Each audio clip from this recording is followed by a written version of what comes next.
બોલો પ્રફુલભાઈ, શું પૂછવું છે? સાહેબ મજામાં? બસ મોજે મોજ. સાહેબ એવું છે કે અમારે મેં તમને બધા ડોક્યુમેન્ટ મોકલાવ્યા એમાં વાત ચાલુ કરો. વાંચ્યા પછી જ મેં કીધું હોય. હા હા, બસ તમારે સાહેબ એ જ જાણવાનું છે કે જે વચલું ખેતર જે અમે જે આપણે યુટ્યુબમાં મૂકશું બીજાની જાણકારી માટે, એટલે પર્સનલ ડિટેલ નહીં બોલતા. ઓકે ઓકે સાહેબ. પૂછો. હવે 1, 2 ને 3 ખેતર છે મારી પાસે. એમાં 2 ને 3 છે ને એ અમે વેચાતું લીધેલું છે. જ્યારે એક ત્રીજું જે એક મજમુ પડવાણ વાવ હતી ને, જે બધાની સંયુક્તમાં હતી, અને એ લગભગ 5 ગુઠા જેવી છે. તો એ 5 ગુઠામાં હજી પણ જૂના માલિકના નામ પડે છે અને એના વર્ષ થઈ ગયા છે લગભગ.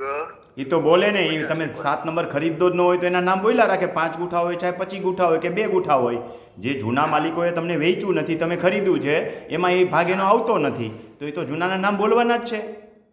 હા, એ જમીનમાંથી નામ નીકળી ગયા છે, પણ જે સંયુક્તમાં જે કૂવો છે ને પઠાણ, હા એ જ કહું છું, પઠ્ઠામાં નામ રહે જ, પઠ્ઠું અલગ હોય. બરાબર. એનું 7 નંબરનું પાનું જુદું હોય. કરાવવા હોય સાહેબ તો એ થઈ શકે? એ સંઘ દ્વારકા ન પહોંચે, એ બધાની સહીઓ લેવી પડે ને. ક્યાં ભેગા કરવા જાશો? એમાં એક ગુજરી ગયો હોય તેના કેટલાય વારસદારોનો આંબો કઢાવવો પડે, કોણ સહી કરી દેશે? બરાબર. હવે આવા પઠ્ઠાઓ કેટલાય રખડે છે, એક બે નથી. હા હા. હવે સાહેબ બીજો સવાલ મારો આ બધું છે ને, જો સાંભળો, જી સાહેબ. ગાયનો પોદરો લેવો હોય ને તો મળે, બરાબર. એની વાહે વાહે હિલા જાય તો પોદરો પડે એટલે મળે, પણ બકરી હાલી જાય લીંડિયું ભેગી ન થાય. બરાબર છે, રાઈટ. એમ આ પઠ્ઠાની અંદર લીંડિયુંની જેમ કેટલાય માલિકો હોય, હા હા. એમાંથી એક લીંડી રહી જાય એટલે ન હાલે. બરાબર બરાબર. બોલો. હવે મારો પ્રશ્ન એ છે સાહેબ કે જે તે સમયે બે આજુબાજુની બે જમીન અમે ખરીદી કરેલ છે ને, એનો દસ્તાવેજ પડેલ છે અને દસ્તાવેજમાં એવો બે માલિકનો એવો ઉલ્લેખ છે કે આ જગ્યામાં જે મજમુ પડવાણ આવેલું છે, જે સંયુક્ત ભાગીદારીમાં આવેલો છે, એ અમે સંપૂર્ણપણે હક અમે લખી દેવાથી માત્ર કાંઈ ન વળે, મારે બધા ડોક્યુમેન્ટ જોવા પડે ને, મૂળ પઠ્ઠાના જૂના ડોક્યુમેન્ટ ઓનલાઈન કાઢી અને લેતા આવજો. બધું વાંચ્યા પછી કહી શકાય. દસ્તાવેજમાં તો હુજોય લખી નાખીએ, દસ્તાવેજમાં લખી નાખીએ બધું માન્ય ન ગણાય. એ લખી આપવા માટેના આપણા માલિક આપણને અધિકાર કેવા છે, એક માણસને પોતાને જેવા અને જેટલા અધિકાર હોય એવા અને એટલા જ અધિકાર બીજાને ટ્રાન્સફર કરી શકે. એથી એક શબ્દ વધારાનો લખી નાખે તો લખી નાખવાથી નથી મળી જતું. Okay okay. હા હા. એટલે ટૂંકમાં ડોક્યુમેન્ટ જોવા પડે, એ તમારું કામ નથી. બરાબર. હા. નજીકના કોઈ સારા એડવોકેટને બતાવો, અથવા તો તાલીમ કેમ્પમાં આપણે વ્યવસ્થા રાખી છે, તમને ઉપયોગી લાગતું હોય તો આવજો.